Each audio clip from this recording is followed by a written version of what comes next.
All right, good morning, welcome back. We're going to talk about if statements in today's video.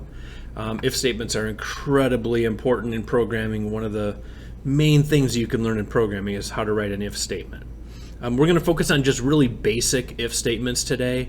Essentially, we're going to look at kind of the two main things, which is if it's touching a character or if it's touching a color. You're going to use these two sensing things today with the if statement. And basically what an if statement does is if something occurs, we want then our character to do something, our program to do something. So if statements can be found over here under control. There's two main types. There's if and if else. If you were going to, no pun intended, if you were going to stack if statements and you wanted to be like, if this occurs, does this, else do this, you would then stack maybe another if statement in here if you wanted to, where you're making a nested loop or nested if. But we're going to focus just on this if statement today. And these fit right in here. So for example, I could drag this over, and then now my if statement has, if it's touching this color, it's going to do something. Now there's a couple more parts I need to this, of course. For one, I'm going to add a backdrop here, and I'm just going to do a little quick painting. We're going to, because I'm just terrible at drawing, we're just going to put just a line there. We're just going to leave it as just a black line, and we're just going to leave it as that. Okay, and then I'm also going to add a character. And let's just surprise us. Let's just add, oh, very cool. And we can actually shrink this down. Let's make this like 50%. Oops, wrong character. Let's do that again. Okay, and then we'll make our character back to 100 just so he's... It's been a long day apparently. There we go. Now we're at the right spot. Okay, so we have our character right here. So we wanted to tell it that if it's going to touch this color, we're going to have it do something. So if I click on this color, now obviously that color does not match this. So what we're going to do is click on this color. Now you could randomly pick it, but good luck. There's millions of colors here. It would be very difficult to pick the exact color that you would need for here. But they give you this great helpful tool, which is this eyedropper. If you click on this, it zooms in, and I can go over and click on the black color here that I have selected.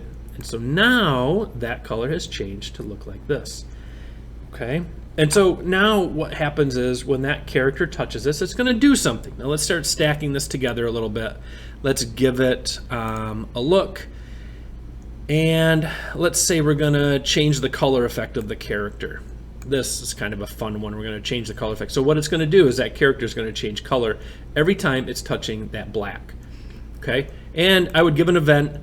There's a couple different ways you could go with the events. You could say when you touch the space bar, it's going to do that. I personally, you can either do when the sprite is clicked, or I like the green flag. Anytime I'm going to do an if that's like in the program and it's going to be checking for something, I like the green flag because it's kind of like the start button. Now, there is something else you want to add to this, but I'll just kind of show if you hit the green flag, notice nothing happened, okay? It only checked one time. So if I want to move my character over here now and he's touching that black color, now not doing anything yet, but when I watch the character, when I hit the green flag, he's going to change color because at that one time, it noticed that it was touching that color when I hit the green flag. What you really want to do with these is you want to add a control. If it's going to be something that you're going to check for the entirety of your program, you're going to want to put a forever around this so that when I hit the green flag, it is now checking. And you can see that by this yellow highlight around this, that is continually checking to see if it's touching that black color. And if it is, we're going to change the color effect by 25. And it will do this continually over and over and over and over and over. So if you have a game or something like that, you know, crosses a line and you want it to, you know, do something, this is the best means to do that. And if I touch this now, what's going to happen is it's going to happen very, very quickly because the loop is actually occurring very, very quickly here. So if I move my character over, you're going to see it's changing the color effect by 25, and it's doing it very, very fast.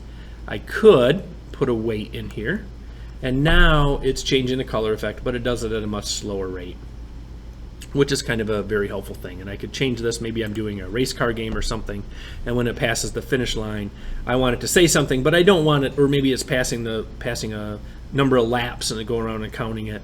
I obviously don't want it to count a ton, 50 times every time it passes that line. I want it to do 1, and so when I would change the number of wait seconds here, and it would delay it.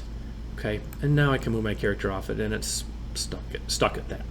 Now the other means to do this is I could drag this one out here, and I could drag this. Now we can leave it as the mouse pointer, or you could do a certain character. So if I wanted it to touch the food truck, when it's touching that food truck, it'll change the color effect by 25 as well.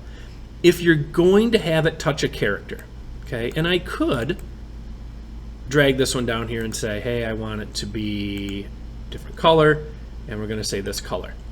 Notice that if my character, and this is running, right? If I go over here and it's touching this, which it is touching the car, it's not doing anything because it's not touching that pink color. And actually, if I zoom in on this a little bit, you will notice that there's actually a color around here too, and different colors here.